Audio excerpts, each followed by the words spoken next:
Calm your mind with chakra-based meditation music. Saregama Karwa Wellness. கண்ணாயிரத்துக்கிட்ட இருந்த இனியாவை எப்படியாவது காப்பாற்றணும் அப்படின்னு ஹாஸ்பிட்டல்லையே விக்ரம் தவம் இருந்துட்டு இருக்காரு.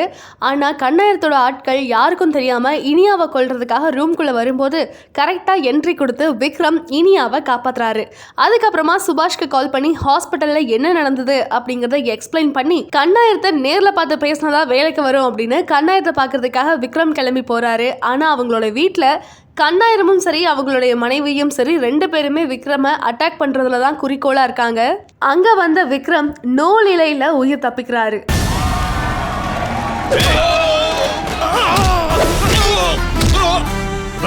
கண்ணாயிரத்துடைய ஆட்கள் ஹாஸ்பிட்டலுக்கே வந்துட்டானுங்க. கண்ணாயிரம்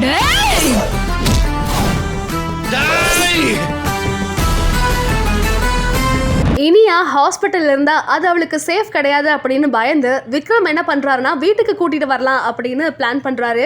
ஆனா இன்னொரு பக்கம் இனியா வீட்டுக்கு வந்தா நான் இந்த வீட்டுல இருக்க மாட்டேன் அப்படின்னு ஒரு வழியா ரகலை பண்றாரு நல்ல சிவம். பூஜை ரூம்ல அபசகுணமா எதுவோ நடக்குது அப்படின்னு துணி எரிஞ்சு போற மாதிரி அமுதவள்ளி ஃப்ரேம் பண்ணி இவ வீட்டுக்குள்ள வந்ததுக்கு அப்புறமா தான் எல்லாமுமே அபசகுணமா நடக்குது அப்படின்னு இனியா பக்கம் திருப்பி விடுறாங்க.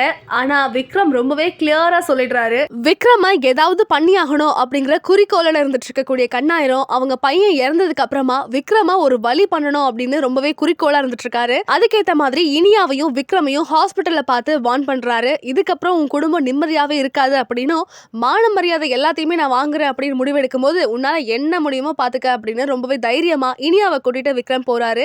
இன்னொரு பக்கம் கண்ணாயிரம் என்ன பண்றாருன்னா அக்ஷயாவோட மாமியார் வீட்டுக்கு போய் அதாவது சூர்யா வீட்டுக்கு போய் என்ன நடந்தது அப்படின்னும் தன்னோட பையன் ரகுவுக்கும் அக்ஷயாவுக்கும் இருந்திருக்கக்கூடிய தொடர்பை பத்தி வெளிப்படையா சொல்றாரு. அதுக்கான ஆதாரத்தையும் காட்டுறாரு. இனியா இத்தனை நாளா யாருக்கு உண்மையெல்லாம் தெரியக்கூடாது அப்படின்னு ரொம்பவே பாடுபட்டாங்களோ அவங்களுக்கே அக்ஷயாவை பத்தின உண்மைகள் தெரியற மாதிரி ஆயிடுச்சு. சூர்யாவோட வீட்டுக்கு வந்த இனியாவும் விக்ரமும் சூர்யாவுக்காக லைன் ட்ரை பண்றாங்க. ஆனா அவங்களோட மொபைல் எடுக்காததால சரி வீட்டுக்கு போய் பார்க்கலாம் அப்படின்னு அக்ஷயாவோட வீட்டுக்கு வராங்க. ஆனா இன்னொரு பக்கம் சூர்யா அவங்க அம்மா அக்ஷயா எல்லாருமே வராங்க. அக்ஷயாவை தள்ளி விட்டு உங்க பொண்ணு கல்யாணத்துக்கு முன்னாடியே அடுத்தவங்களோட வாரிசை வயிற்றுல வாங்கியிருக்கா அப்படிங்கிற உண்மையை சொல்ல எல்லாருக்குமே பயங்கரமான ஷாக்கு. ஆனா இந்த விஷயத்துக்கு இனியாவும் துணை போயிருக்கா, அவ பேர்ல தான் எல்லாமே நடந்திருக்கு அப்படின்னு சொன்ன உடனே வீட்டுல இருக்க எல்லாருக்குமே தூக்கி வாரி போடுது.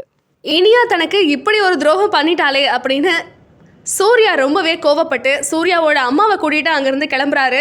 பிரச்சனைகள் எல்லாமுமே கைமீறி போயிடுச்சு அப்படின்னு இனியா ரொம்பவே வருத்தப்படுறாங்க. அந்த நேரம்னு பார்த்து விக்ரமுக்கும் விக்ரமோட அப்பாவுக்கும் ஒரு பெரிய தகராறு ஏற்பட கௌரி வேற வழி இல்லாம இந்த வீட்டை விட்டு விக்ரமும் இனியாவும் வெளியே போங்க அப்படின்னு சொல்லிடுறாங்க. இதுக்கப்புறம் என்னாச்சு? விக்ரமும் இனியாவும் அந்த வீட்டை விட்டு வெளியில போயிட்டாங்களா? அக்ஷயாவோட வாழ்க்கை என்னாச்சு? இதை பத்தியெல்லாம் வரக்கூடிய எபிசோட்ல பார்த்து தெரிஞ்சுக்கலாம்.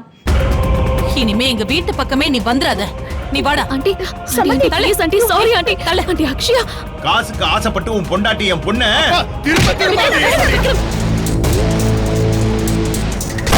விக்ரம் நீயும் உன் பொண்டாட்டி இனியாவும் இந்த நிமிஷமே இந்த வீட்டை விட்டு போங்க. Saregama TV shows Tamil YouTube சேனல்ல லைக் பண்ணுங்க, கமெண்ட் பண்ணுங்க, ஷேர் பண்ணுங்க, சப்ஸ்கிரைப் பண்ணுங்க.